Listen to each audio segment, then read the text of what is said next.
Hi, I'm here at the 61st edition of ASH in Orlando, and today I would like to speak to you about management of elderly patients and which is the role of geriatric assessment in elderly patients. The first thing is, why is it important to speak about elderly patients, mainly with lymphomas and mainly with the diffuse large B-cell lymphoma that is most frequent subtypes among this patient population.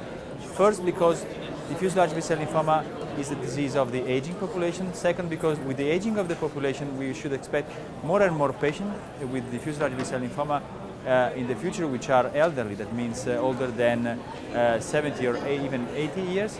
And third, because with the complexity of an elderly subject, it's very challenging to manage a patient that not only has a lymphoma but has also an advanced age. Why? Because with advanced age there is a higher risk of comorbidity, there is a higher risk of toxicity, and there is several dimensions of the patient that makes it very difficult to select the right treatment for the patient, but that may contribute significantly to reduce the chances of the cure for this patient. So why to manage this complexity? There are several possibilities. One is to send all the patients to a geriatric consultation that is not feasible because of the complexity of a geriatric consultation, and also because not all patients need this consultation. The second approach will be to decide on a patient basis. That has been done for many years since now, but is very high risk of exposing the patient to unnecessary toxicity if the subjective evaluation is wrong, or also to avoid a curative treatment in a patient only because we are thinking, based on the subjective assessment, that the patient is not going to be cured.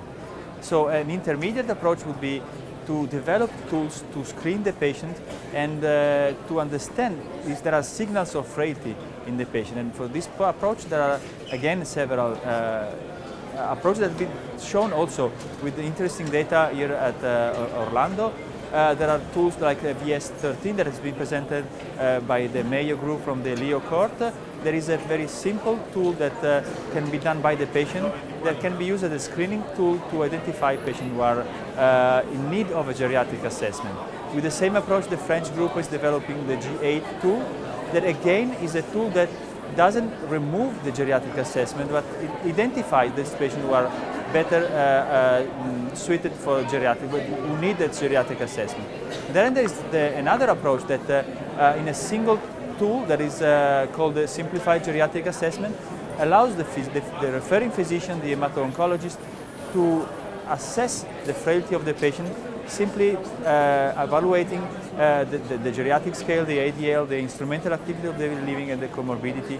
And with this tool, in 5 minutes, the doctor can define if the patient is fit to receive full dose treatment, is unfit, so better to treat the patient with an intermediate approach, or is unfit, so if the patient is better suitable for a palliative approach or very well low toxicity treatment.